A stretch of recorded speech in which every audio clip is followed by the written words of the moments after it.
Wassail Beautiful People. So, we've got a female cicada. She's just up here in this tree. And she's doing da-da-da-da-da-da-da. The males do a long noise, and she does this rhythmic noise. Sometimes when she stops, oh my god, the clarity. You don't realise how loud that frequency is. So, there's a lot of things going on at the moment, and it's a lot of very confusing energies. And I was going to sit down and do the full moon reading, but I've been picking up this energy of Regulus, which is one of the fixed royal stars in Leo. It moved in 2011, about 28th of November. It moved from Leo to 0 degrees of Virgo, and I'm being told it's got something to do with all of this coming Virgo season, even though that's like 9-10 years ago. But there were 4 original fixed royal stars, and they come from about 3000 BCE, and you have one watching each segment: the north, the south, the east and the west. And they link to the vernal and autumnal equinoxes and the 2 solstices.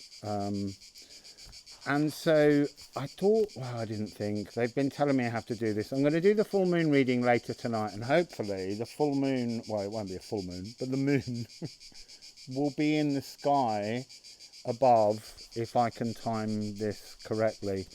And that would be very beautiful. So, what do we need to know about the stars? There are 4 of them, and so really, since 3000 BCE, they've been linked to power, authority, control, lots of different energies. And I was drawn to the fact that there was something to do with this Regulus one having moved. So digging into the astrology, I discovered that actually all 4 of them have moved from fixed signs that they were first in 3000 BCE, and over a period of time they've shifted and they're now all immutable, and that's bringing a new energy. The energy of the star itself won't necessarily change, but it's how it's translated through the energy of the house that it's now arrived in, because they're all immutable signs, so they're all about change. So I thought it would be just really interesting using the new runes to just look at each of the stars and what it represents as it watches its particular quadrant, and then what it's, I guess, what it's up to, what it wants to mutate. I don't know. Let's just see. Also, I need to introduce you to this beautiful drink. This is a little green tea with some fresh peppermint and fresh chocolate mint, and then the key magical ingredient is fallen fresh carob pods that you snap open and just pour hot water on. It's like drinking chocolate mint with such beautiful flavours in between. Secret. I've just always got a big pot of it in there. Just keep sneaking in. So let's talk about a little bit of the history on this, in that there are 4 stars: Aldebaran, Regulus, Antares and Formalhaut. And they had older names originally, and actually the 2, Aldebaran and Antares, which are the 2 equinox ones, they used to be exactly on the equinoxes. And they moved from their fixed signs. So Aldebaran was in Taurus and has now moved to Gemini, and Antares was in Scorpio and moved to Sagittarius, but they moved ages ago. They moved in around 1300, last air epoch. So this is the first air epoch where finally all four, because the other one, Formalhaut, that moved in 1725 to Pisces.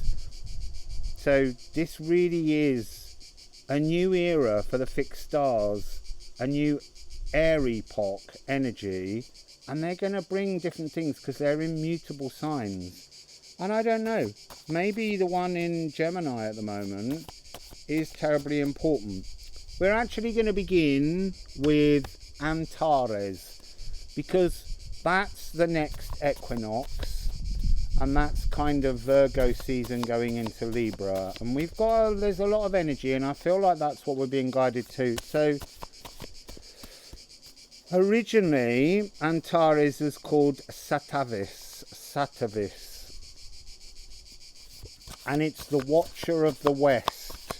I guess it's a watcher of what's going down. You see, now that's interesting. I just did a new energy reading on magic, and there's a sense of guardianships transferring in the realms of magic. Different energies. Now they're reminding me of when I met that gatekeeper when I was at the alignments of Karnak, and how he was bowing out. There's like a whole new lineup of spiritual gatekeepers, guardians, watchers. It's like all the guard is being changed. Let's do the bells. We haven't done the bells. Hoping it stops ringing.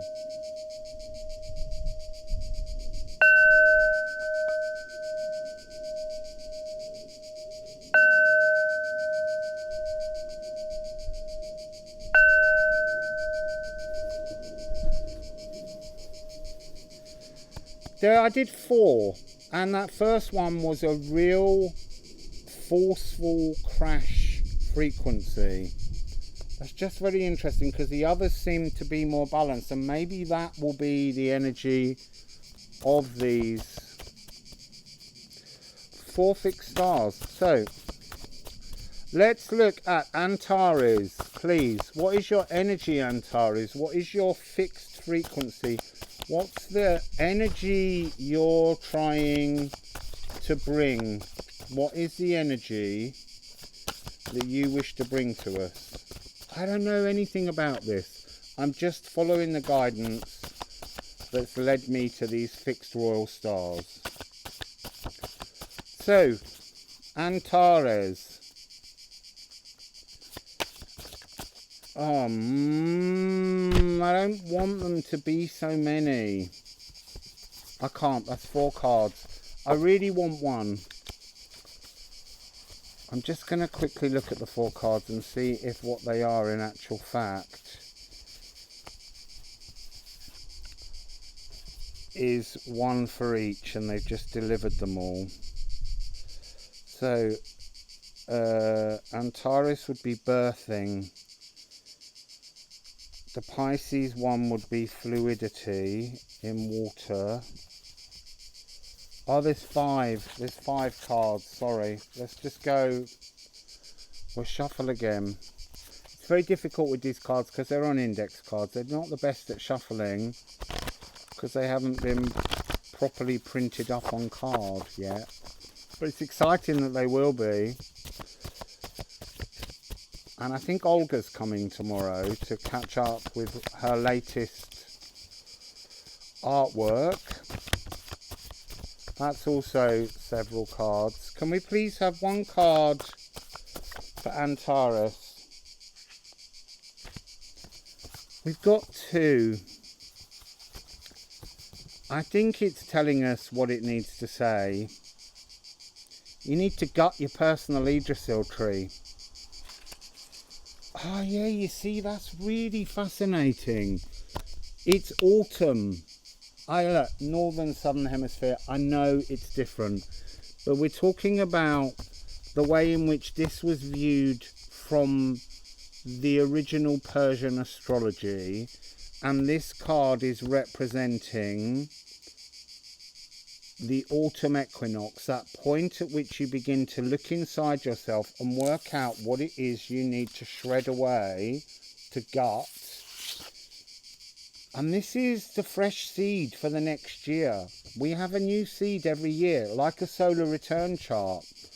So what do you clean up around? Because remember, there's the other card, the weathercock vein, where there's something in the way that's causing you to move fluidly. So let's just see. Its fixed energy is asking us to gut our personal Yggdrasil tree. We've got 2 cards coming with it. Loki and Skadi. Loki came first. And Loki really is shape-shifting. Changing your frequency. Remember a while back I did a reading where it's not about how Loki changes, it's the perception of how people see Loki. Just as it's the perception of how people see us. You don't really change you, although you do, but you change the presentation of your frequency. It's getting a little bit windy. You're going to have to tug the runes under there so they don't blow away. And Skadi is like a lesson learned in this situation because she's meeting Loki. It's like that trick that he plays on her with the goat, and we got goats over there, where he ties his testicles to a goat to make her laugh. She ain't amused because there was a distortion in the presentation. You know, they killed her father and she required retribution. So as a star frequency, it's like the star requires us not to have a retribution, but to have a reckoning, to have a change, to look inside ourselves. It requires us to shift, because there's something about going home. Oh, hang on a minute, there we go. She's wearing the archer's things. She's almost saying that the star is still trying to establish its new mutable energy in Sagittarius. So, Aidan, who's staying here with me, an artist, has started working on these magical cards. So, this is Sagittarius, obviously, but I just felt like I needed to bring them in and just show you the mutable ones, because the deck's still growing. He hasn't finished these, I just stole them. So there's something about the frequency of, it's like Aldebaran and Antares, they shifted into their new frequencies back in the 1300s. They've established their mutability. This one's still establishing, and I would assume Regulus is too, because Regulus didn't move until the 28th of November 2011, so it was the last one to do the shift of the fixed stars. So we really are in a new territory. And then we've had that shift into Air Epoch with the Great Mutation on 2021, so 10 years after this. There's a lot of fluidity taking place. So let's take the Titchy Thoth. I think, yeah, I just need to establish a little bit more. What are you about? What are you about, please, Antares? What is your fixedness?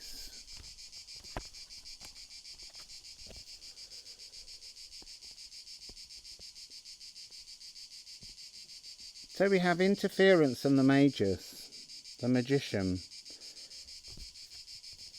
I feel like it couldn't, I think it's saying it couldn't reach its peak, its slide into its mutable place in Sagittarius until we reached that energy of air.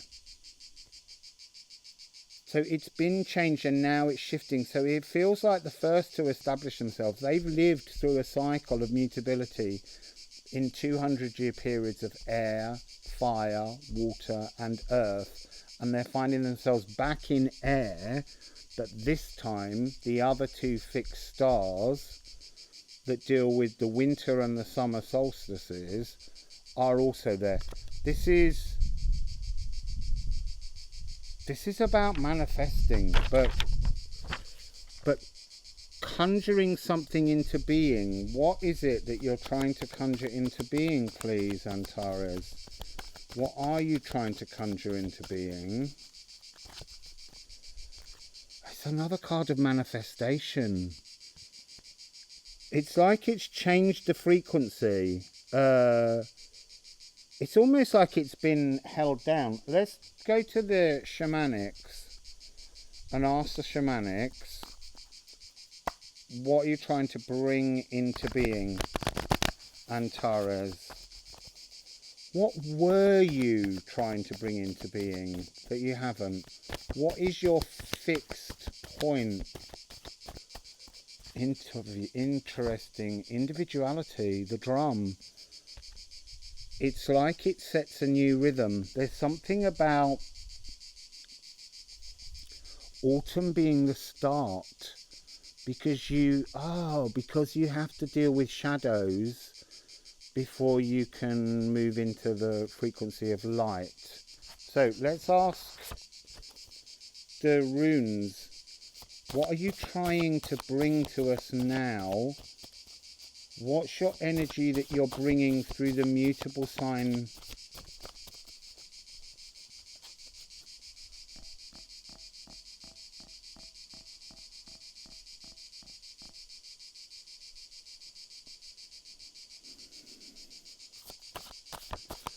Sorry, I just needed to check something because I'm not a great expert remotely on fixed stars.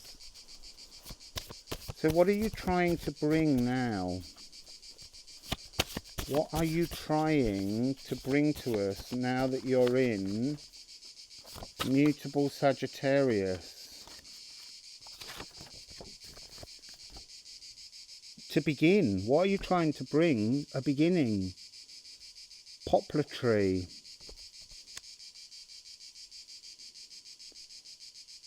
To bring about something new. Do you know what it is that you're bringing, or is it something different to everybody? Do you know what it is that you're bringing? Do you know what it is that you're bringing? Do you know what it is that you're bringing? Do you know what it is that you're bringing? Yeah, it's bringing tear and watergefell. Smelting, removing all that's soluble. It's gutting us. But it feels like it's gutting our personal Yggdrasil tree in a form of reforming but dissolving old frequencies. It's bringing around... you see, what it's trying to say is it's still got its old purpose. Its fixed energy is to gut something, to gut the Yggdrasil tree. What's it doing now? It's bringing a new beginning in mutable energy, but that it's smelting. So it's like blacksmith work. It's working really hard. Oh, I'm showing the wrong one there. I meant to bring the waterfall one. Working very hard to change our emotions, and they are kind of very much spiritual warrior frequencies. There's something very energetic about that. I can hear my phone tinging. It's far away, but I'm going to ignore it. So let's move on. Let's tuck those under the computer. And let's move on to Formalhaut, which used to be called Hofferung or Hofterung, and this one is the south. This is the one that's now currently at 4 degrees of Pisces. The last one is at 9 degrees of Sagittarius. This is at 4 degrees of Pisces. How exciting are those cards?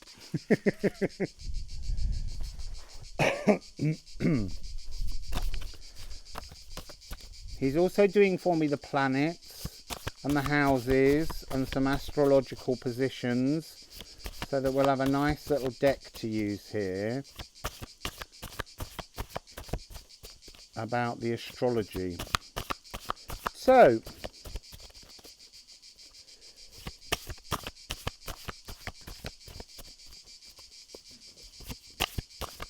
come on, winter solstice, as we call it. The Watcher of the South. What was your original frequency? What is your current frequency still? What is your fixed frequency? What is it that you try to bring, Watcher of the South, to us? What do you like to bring to us, Watcher of the South? What do you like to bring to us, Watcher of the South? Oh my God! It's the winter solstice, and it's come out with the card for the solstice. Solstice is alignment. It brings alignment in some way. But it's almost saying it's trying to bring alignments to endings currently. Previously, when it was in Aquarius, it was very fixed alignments. This is now very Neptunian dreamy, you know, kind of soft focus, but it's in the middle of the winter. It's about the darkness of the soul somehow. Ancestral lineups. I'm hearing ancestral lineups. DNA inherited traumas are part of its energy. So, Formalhaut.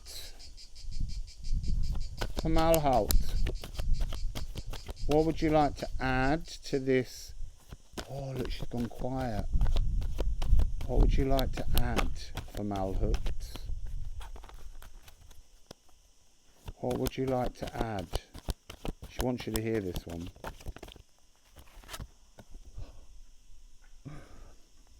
It's like bringing the light in the middle of the darkness. Bringing Baldur.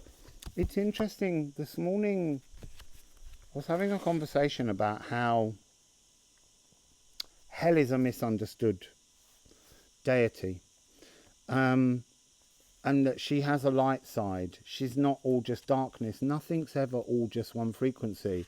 And that set me off on the notion of what is Baldur's darkness. We see him as a figure of light, and he is a fleeting memory of summer in the middle of the darkness here. It's just so very interesting that we're on Pisces and not... It feels like this should be... The Sagittarius one should be winter solstice. Anyway, that's a question that we can all work towards. We're dealing with the energies as they come out. So, let's have... What's your purpose? What are you trying to teach us?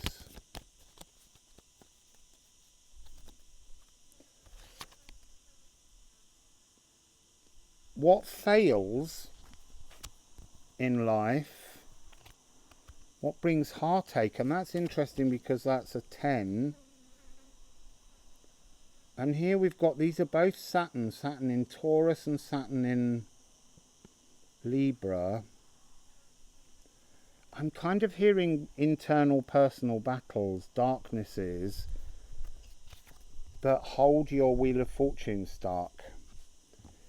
It's almost like this is from the south, this energy, this midwinter frequency as such, is talking about how in the darkness we need to find a way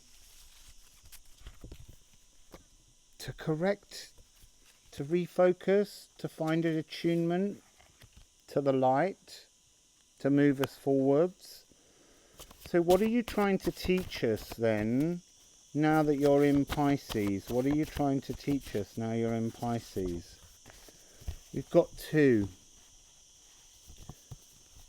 So we've got woven yarn, unwind, Jana. This used to be mirrored souls as a frequency, but it's about unwinding troubles of the past, and then it's followed by the gateway of the present.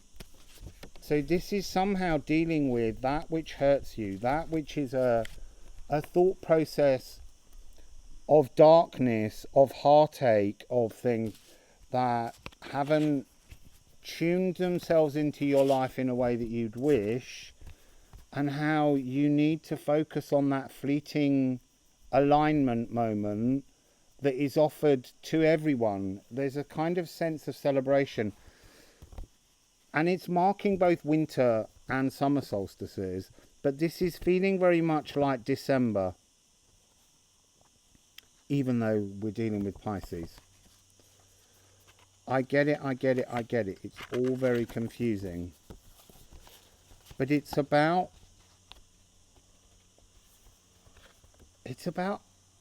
unpicking errors in your tapestry of life. Unpicking those errors so that you can respin, rethread, rewire to fit your new direction through the needle. And this present is open because you've cleared the briars of the future by fixing your past. I know I keep saying that, but it seems a very important energy. It's a kind of magic energy, because very much this is the warp and weft. It's to poke your needle fully threaded into the realm of magic. So this energy at 4 degrees of Pisces, you see, now I'm being told that I have to look up when Jupiter passes 4 degrees of Pisces, when it goes back direct and shifts out of Aquarius back into its home in Pisces. Something about that time period. I'm sure one of you lovely people will pop it into the comments. So let's now move to Aldebaran, which was called Tasheta in Persian, and that's at 9 degrees now of Gemini. It was in Taurus, it was in fixed earth, and it's now in Gemini, just as Dark Moon Lilith was in Taurus and has finally moved to Gemini. And also at the moment, Gaia, Uranus, is in fixed Taurian energy, and it's about to go retrograde in a day or two, stationary retrograde, and that's when all this kind of Virgo whirl should start to take off. So this one's at 9 degrees of Gemini, and it moved there in 1286, as did the other one that I kept saying 1300, but it was 1286. So Aldebaran, what's your fixed frequency, please? What's your fixed frequency, Aldebaran? What is your fixed frequency, please, Aldebaran? That's a lot of cards. How many? No, it's 5. I can't do 5.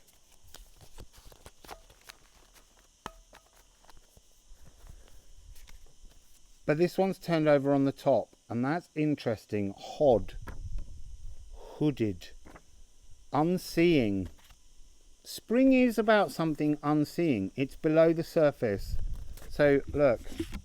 Gemini. I'm so excited by these cards as they grow. So, hooded.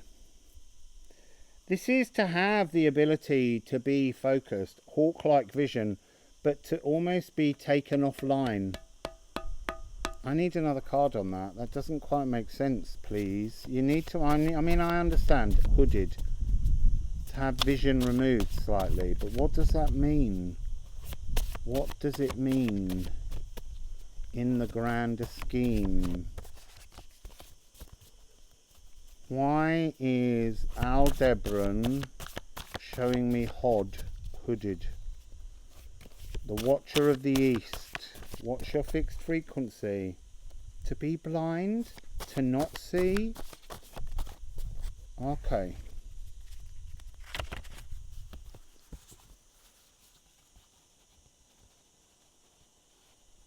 Oh, it's really interesting.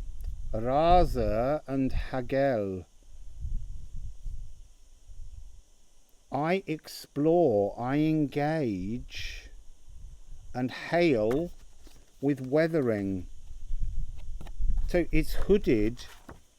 It's an energy that wants to lead you to explore yourself and to go through shadows, to weather storms. That's a really interesting energy from the Watcher of the South, the vernal equinox. To be, I want to say, you take off the hood like you take off the outside of a seed, and then everything can come. And you need nurturing waters, and a tree, a plant, needs to explore itself to grow. Otherwise, you know, just to grow upwards is of no point. Energies have to come out at different angles, but they're coming from this frequency of a seed. It's like being plunged into a moment of intentional growth, exploration. So, let's have some Odin, please, on Aldebaran. What would you like to add, Odin? It's a harvest. It's like this is the Watcher of growth. The Watcher who keeps you blindfolded, that keeps control over you until you're ready to explore yourself. So it's almost like coming out of structured frequencies and being in a sense of greater freedom. Really interesting. 4 degrees of Pisces is a very healing frequency, whereas the others are very divine.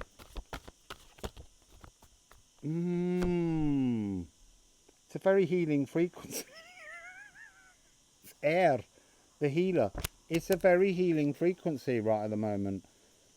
So the Watcher of the South is doing very healing frequencies. I'm just going to get one more because that one didn't jump, but just sort of presented itself. Look, it's a beginning. It's Fe. It's the start of the alphabet. It's Feo. It's about what do you hem in your life?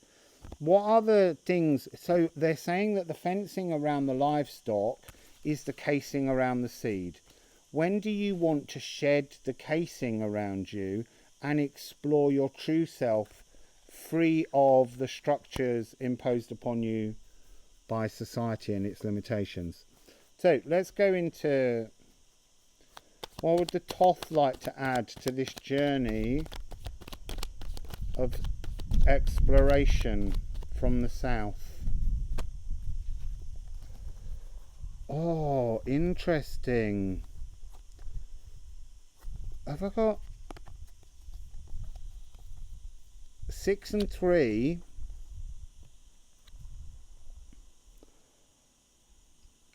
Six and 3 is one of the Tesla code numbers. This is a very magical frequency of unblocking emotions. Mercury in Aquarius.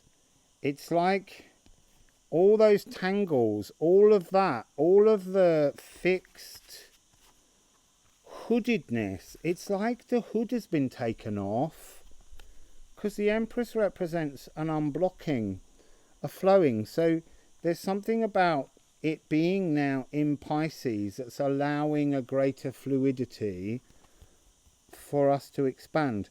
And then we have the Hierophant and the Five of Wands. And this is about a kind of like a spiritual epiphany. There's a beautiful wasp just hovered in. There's a spiritual epiphany taking place. Oh, that's why they've shown me this. Around this card are 4 symbols, which are often referred to as Matthew, Mark, Luke and John, but they're also meant to be fixed sign energies. And they no longer are true. It's almost like the authority of religious control has been a turmoil that's been so difficult for us to deal with. That wasp, I'm sure it just climbed. It wants me tea. Oh, it's having a drink. Sorry, it's fascinating. Oh my god. I'm going to drink it still, just because the wasp's had a bit. In internal strife, it's been like that's being unhooded. So can we talk about that? Is there some kind of new unhooded energy coming in? Yeah. 4 of Swords, healing. 4-4, the Emperor. This is at 4 degrees. It's having trouble getting out the drink, the wasp. It's gone now. 4-4. 4 degrees of Pisces is about coming into an emotional balance and healing. Again, we're being referred to this frequency of some kind of emotional language that couldn't flow properly, that was distorted, and now how it's expanding. This is spring equinox. Nothing says vernal equinox quite like the Emperor with his Mars energy and all the sap rising up. And we have gain, 9. You gain by connecting this energy of the 4, the healing, to the 2 9s of the stars that we've just done before. It's like creating... We need to understand the 4 watchers, and we need to be aware of them and put their energy frequencies straight to help us move forwards. So, it's sap, it's fire, it's a new beginning, it's impassioned frequencies. What else would you like to say, please? Shamanics, and then we get a couple of runes. Oh, look. They're saying that that's how you birth a luminous warrior, is by facing the 2 divine 9s of the previous 2 stars. The one coming on the autumn equinox, the winter solstice or the December solstice, and then the spring equinox is about bringing this new healed energy forwards in 2022, remember, because we're moving forward. So now, this one, Regulus. I've come to this last because I'm not really sure. It feels like it's right now. So I've left it to the end. It's in Virgo. So, let's go to the runes and see what Regulus has got. She's back now. Oh, she's stopped. They tend to only do it when it's really, really hot. And it has been really, really hot, but it's beginning to cool off now because I've been waiting for some shade, otherwise the computer gets upset. So Regulus, which was called Venant, is at 0 degrees of Virgo. So mutable earth, what would you say is your fixed absolute frequency, please? Regulus, used to be in Leo. What is your frequency, please? Oh, that's too many. Oh, but you know what? They want me to read it. Burst free of the past. Burst free of the past. Burst out. Etbursten and swelgness. Swelgness is all the past, all the thoughts, all the things that keep you trapped from Urthur, the Norn, in the whirlpool vortex. And you have to burst out. And then behind burst out are 3 other cards. That's interesting. That card's got a bit mucky already. We have Kuzma, moon, and deflections. That's got something to do with my reading later tonight. So moon deflections, Leifsgade, to merge, to be at one with the natural world and with yourself. And the moon. Be at one with the moon. This moon is a big ego reset. I've been saying that for a while. And then you've got Egishelmir. You've got the Helm of Ore. You've got this luminous warrior energy, protection, frequency around you during this time in this Virgo season. There's a kind of, I really am being told you really need to try and bathe in the leaf shade, but the light shade, the twilight silver light of this full moon. If you can find it, if you can get that full moon energy on you, it's going to be quite essential. It's something about a realignment.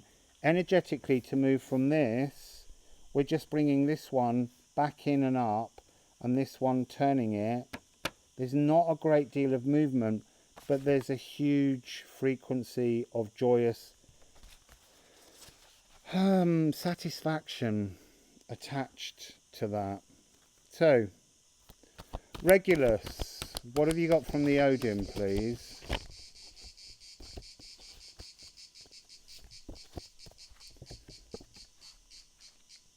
Madur, myself and the community, and the portal. This is the portal large enough to fit the whole of the world through. It's the giant Thur's portal. So there is a giant energy opening with the moon.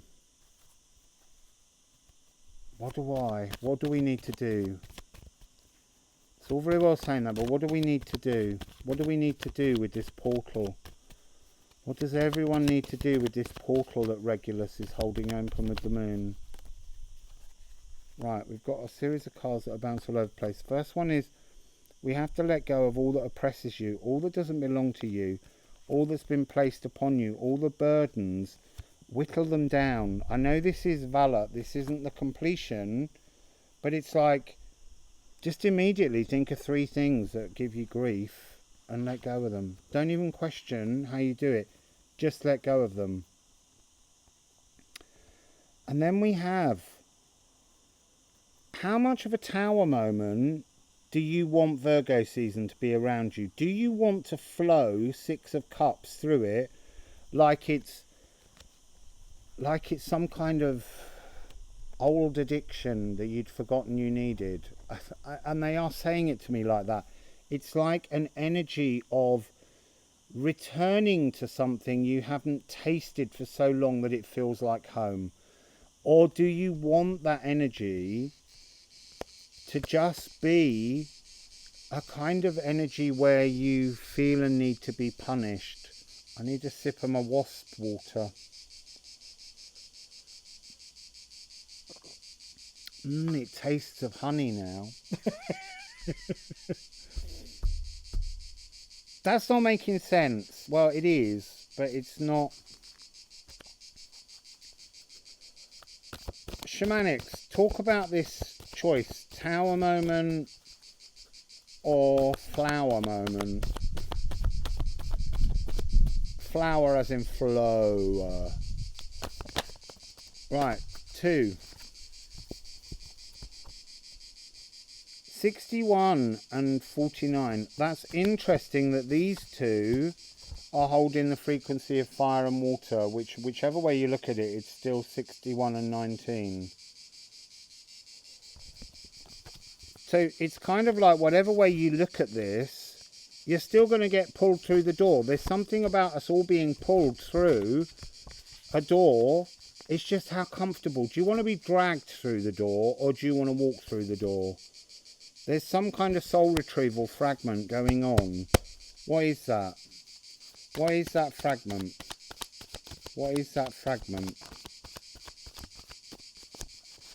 The fragment is partly a new language that has yet to be explained, expressed and unfolded.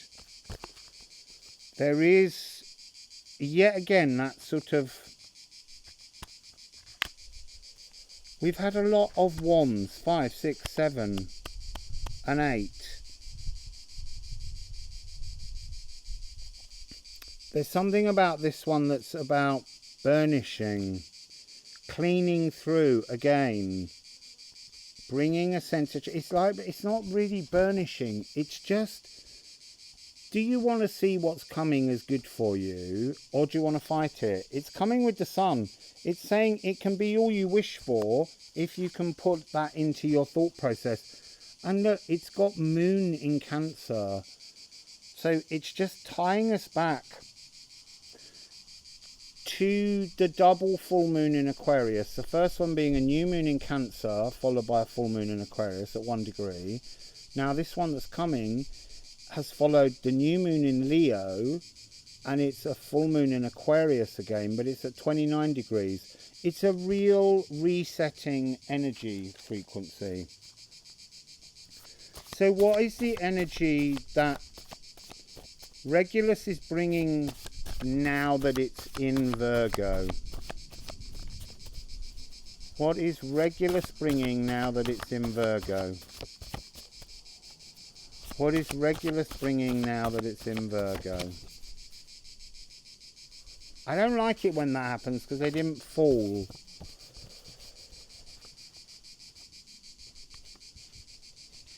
So it's very interesting. We've got which is horse, to move, and we've got earth's grip, grave. Earth grip. But what I'm seeing in this is like it's mutability. There isn't that much. You've got to close down. You've got to bring this two polarity into the middle. These are the outer extremities of all you've learnt in life. Your dark and your light. Your yin and your yang. And on it you hang your life. Now, what they're asking you to do is find the colour in between. I want to say that this fits over the top of this. It's binding a rune together. So how would that look? It's almost like...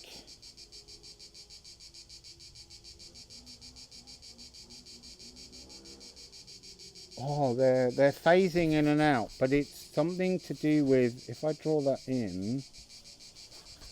I need to see it on here. It's like being given some kind of cleansing energy around you. A movement that brings you closer to